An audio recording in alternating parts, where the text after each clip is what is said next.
Hi everyone, it's Michelle Edwards, and today we're going to talk about the first of three of our biggest blocks that no one talks about. It's shame. Everybody, almost everybody, has been through it, experienced something in their past that they don't want anyone to know, right? That either they did or happened to them that makes them feel some kind of way, that they're just ashamed to have anyone know that dirty little secret. One way of viewing this shame would be to call it sin. It's not sin. That's the Christian spin on it, and perhaps other religions have the same spin on it. That's why they came up with the act of confession, is to help people to be able to get that off their chest. It's one of the most powerful tools for eradicating shame, is confessing to someone who is safe, spiritually grounded maybe, someone who is compassionate and understanding and empathetic, but also emotionally neutral, so that they don't feed into the story of the shame and drive and amp up those emotions in some way. So really getting to the bottom of the shame is, what's the story that you don't want anyone to know about you? What happened in your past, either that you did or that happened to you, that you may or may not have had some control over? One of the things that I used that helped the most, and that I actually have all my clients do, is I just write it down in a journal. Just write down that thing that happened. Details are maybe less important as feelings and what you have gotten out of it now. What can you relate to? How do you feel about it now? What even do you feel like you need to move forward from it? I'm going to tell you some things, but you are the authority in your life. So you really know what you need. It just takes a little bit of digging. So with shame, the image that comes in my head is one that I hope doesn't trigger anyone, but it's the binds that slaves have worn, the chain around the neck. And it keeps us in place. We can't move.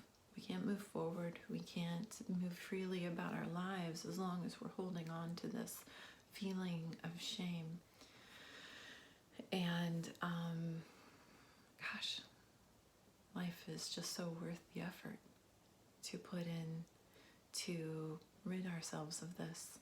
And this is a very personal process for me. I've been there. I've been through it.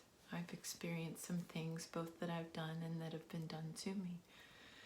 And I didn't even realize that I had shame for a while until, coincidentally, and I don't believe in coincidences, I ran across something about shame in something that I was reading. And I kind of sat with it for a minute. And there was something there that resonated with me.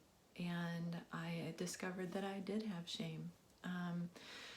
So the process that I went through that I would recommend for you is to write down all those feelings, what you learned since then about yourself, along with the negatives that you got. What were the positives? And an example of that would be, living in an abusive home and becoming very empathic and picking up other people's feelings, or having the ability to read a room, or discern someone's character from 100 feet away. Those are gifts that would come from trauma or tragedy or anything that would be shame-inducing. So shame could be known, it could be unknown. What you would know if you had shame is if you felt trapped and stuck in a very specific part of life, and you wonder, why can't I move forward? Well, there's something there that needs to be healed and healing is the only way to move things forward. So aside from journaling and confessing, you find that person that is understanding, empathetic, validates you without playing into things, right? The third step is forgiveness. And forgiveness gets misunderstood, and a lot of people have a lot of strong feelings about forgiveness. And what I will say is this: my experience with forgiveness is that it unfolds like a flower. My experience with forgiveness is that if I feel like I need to forgive someone else, underneath all of that is this shame or any other trigger or emotion that's buried deep within me. And honestly, I really need to forgive myself for being involved in that situation and not knowing better or doing better at the time. Forgiveness doesn't mean that we condone the behavior, that we accept the behavior from someone else. It doesn't mean that that was at all okay. And it also doesn't mean that we're not angry about it. It's that we no longer let that bind us anymore. Generally speaking, people do the best they can with what information and tools they have at the time. And it is very, very hard to understand. And it's very, very hard to forgive. However, it's baby steps. It's possible. Forgiveness is not a one-time and it's done kind of route. It is this crazy maze. It is this beautiful flower, however you want to say it. It turns out the same. It comes in layers. You just never know when it's going to pop up and resurface and coming into completion in another aspect of whatever this trauma or history is. So, and then I would say like a fourth element would be that oftentimes we feel like we're the only one. That's part of what hinders us from telling other people, is believing that no one would understand and I'm the only one and oh my gosh, I can't share that, they won't like me, etc., etc.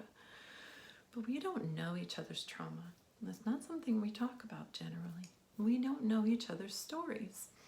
And until we start sharing, until we start opening up, we're going to feel isolated and like an island unto ourselves.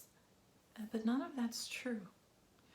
Because with how many billions, trillions of people in the world, you don't think anyone has a story similar to yours? They do. Clearly, the odds are they have a story similar to yours. And that's not even important. It's not important what your trauma is or my trauma is or someone else's trauma is, because we don't need to compare. It doesn't matter. It all affects us differently. Like someone could be told to sit down and be quiet as a child and it created trauma within them, while someone else could have been sexually abused and it created a similar trauma. It doesn't matter.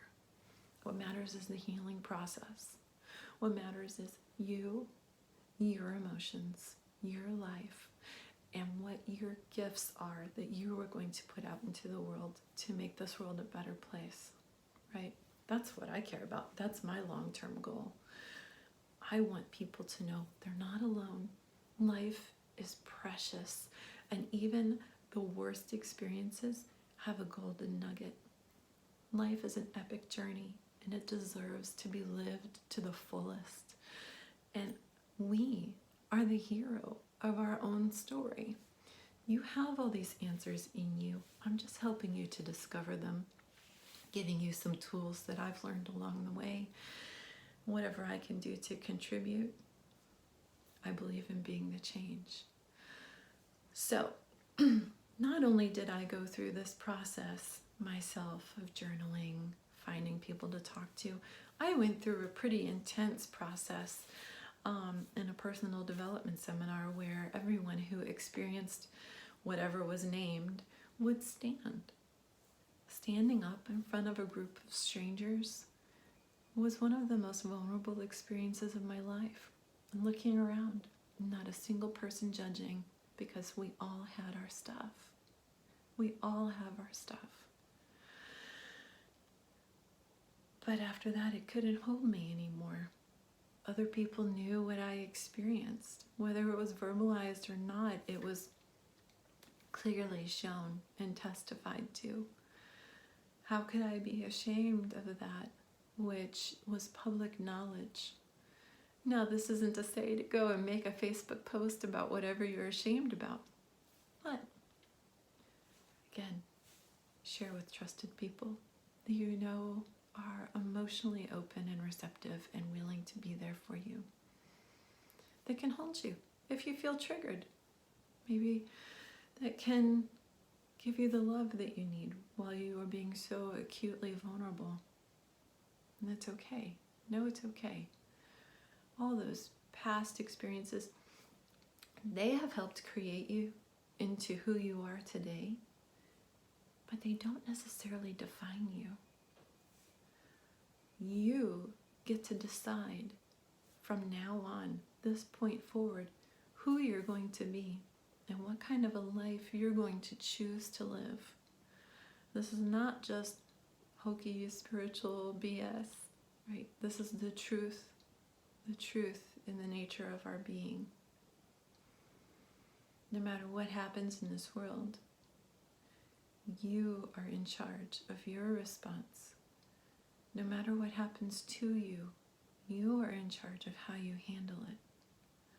And it's time for you to shine, my love. So join us again for part 2 of the 3 biggest blocks that no one ever talks about. You're going to love it.